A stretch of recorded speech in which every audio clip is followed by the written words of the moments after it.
Hi everyone, thanks again for joining me on another new stitch video. In this one I'm going to show you how to knit the spine stitch.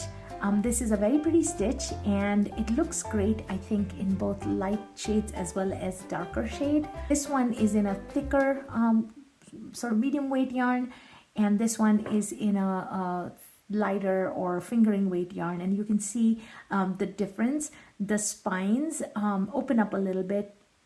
I also used a slightly larger size needle for this one, and for this one I used just the regular size needle, and so I have the details in the video description for the types of yarn and the needles I used. But you can see that you can either get a very dense look to it, or you can get a very nice light airy look to it with a little bit of give to the fabric or a little bit of drape. So let me show you how this is knit up. Now the pattern itself is just a 2-row repeat, and it requires a multiple of 4 stitches plus 2. So I have cast on here 10 stitches. I'm going to go ahead and cast on 2 more, which makes it a multiple of 4. 4 times 3 being 12, and then I add on 2 more stitches. So 1 and 2. So now I have a total of 14 stitches, which fits that formula. In the very first row, really simple. It's just purl all the way across, and this is the wrong side of the work. So just a regular purl. And that's the end of row 1. You're going to turn your work. Now row 2, the very first stitch and the very last stitch are just a regular knit. In between are your pattern repeats. And those can be a little bit tricky if you have never worked on patterns that require you to cross stitches. So let me show you how that's done. The pattern repeat goes across 2 LK and across 2 RK. What does that mean?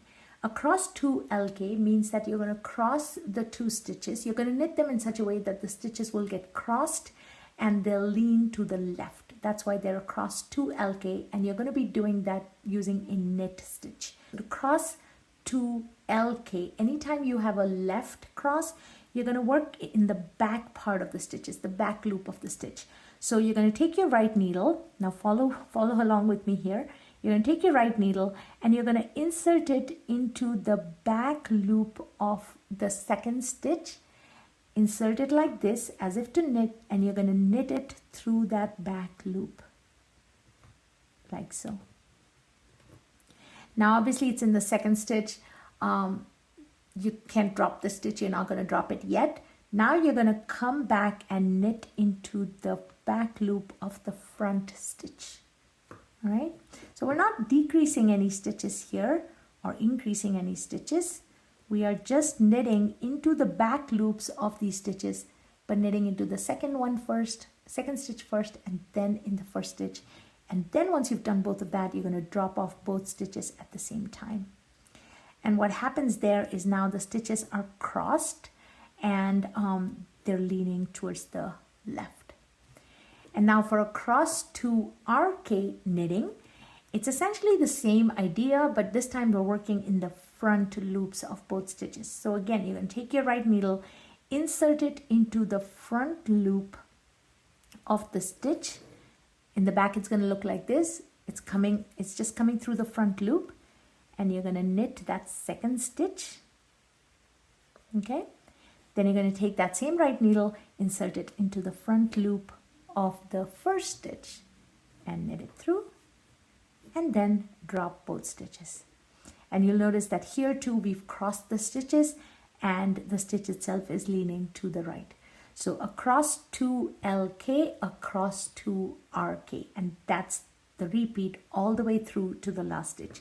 So we'll see that a couple more times. Here we go. Take the needle, insert it into the back loop of that second stitch, knit through it, and then insert it into the back loop of the first stitch and knit through it. Then drop both stitches off. Cross 2 RK, take your right needle, insert it into the front loop of the second stitch and knit it through, then insert it into the right loop or front loop of the first stitch, knit it through, and then drop both stitches. Now one thing that might help is essentially when you're doing these, try to imagine that this first stitch doesn't even exist, and you're just knitting into the back loop of the second stitch. So here we go, one last time, cross 2 LK. I'm going to take my needle, insert it in here into the back loop. So imagine if this stitch wasn't there at all and you were just knitting through the back loop of the second stitch. That's all it is. And pull it through. And then again into the back loop of the first stitch. And pull it through. And then drop both stitches. Again, cross 2 RK. Again, imagine this first stitch is in there, you're just knitting, regular knit of this second stitch, right? So you're going to insert it. If this stitch wasn't there, you would have just inserted your needle like this and knit it, right? Oh, let me do that one more time. Here we go. And then the same thing, you're just going to do a regular knit on this one, on the first stitch, and then drop both stitches. You keep doing that till you get to the last stitch. The last stitch you're just going to knit. Now this is the right side of the work, and you can see the little spines forming. You can see the stitches going, the cross 2 RKs are going right, the cross 2 LKs are going left, and you keep doing that and your work is going to start to look like this. Now this does curl up a little bit at the bottom, and once you're done with your work, you can just do a regular bind off, and the work may curl a little bit at the top as well. So to get your work to lay flat, you will have to block your work. I hope you give this stitch a try. As always, thank you so much for watching. I really appreciate your comments, your suggestions. Do subscribe if you haven't yet, and I hope to see you all again soon on another video. Happy knitting!